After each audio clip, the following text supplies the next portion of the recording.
So we've been going through the Constitution, and I started trying to do it 5 minutes at a time, and then I went over 5 minutes, and so I made it reading the Constitution 10 minutes at a time, and then now I went over that, and now I'm trying to make it reading the Constitution 15 minutes at a time. The bottom line is I'm trying not to make these long and boring.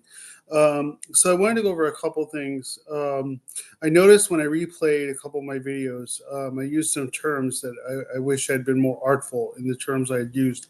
I used the term slaves, and I wish I had used the term enslaved, the enslaved. And then I read the term Indians, and I also used the term Native Americans, and the term Indians was in the Constitution. So I wish I'd been more artful in the words I used. But what I'm trying to do with these videos is to be like, you don't have to read Shakespeare to read the Constitution. You don't have to do it perfectly. The Constitution is accessible for everyone, and so if you stumble through your reading of the Constitution, or if you have to read it a couple times, or if you're like, what does that mean? I really don't know. That's okay. And so I don't want to do retakes. So even if my they're not artful or they're not perfect, that's why I'm not changing that.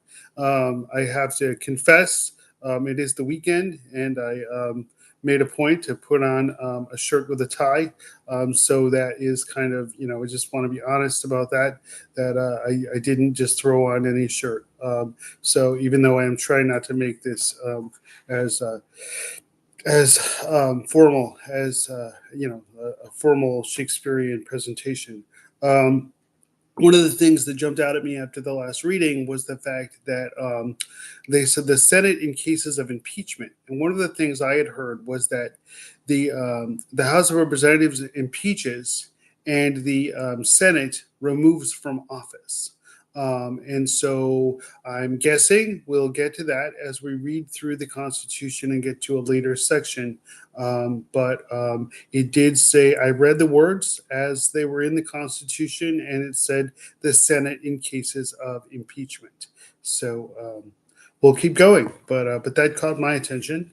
And all right, so now let's go to the next section where we were, which was Article 1, Section 4. The times, places, and manner of holding of elections for senators and representatives shall be prescribed in each state by the legislature thereof.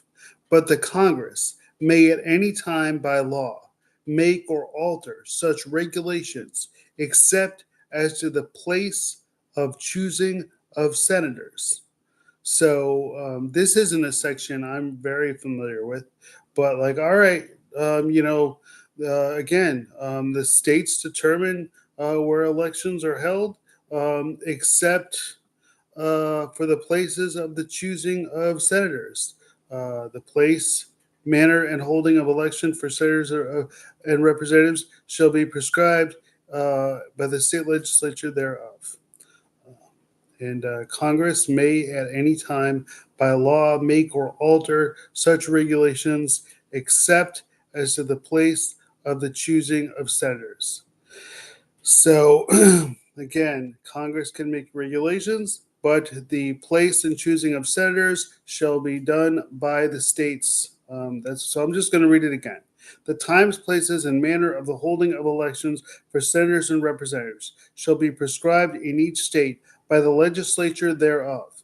But Congress may at any time by law make or alter such regulations, except as to the place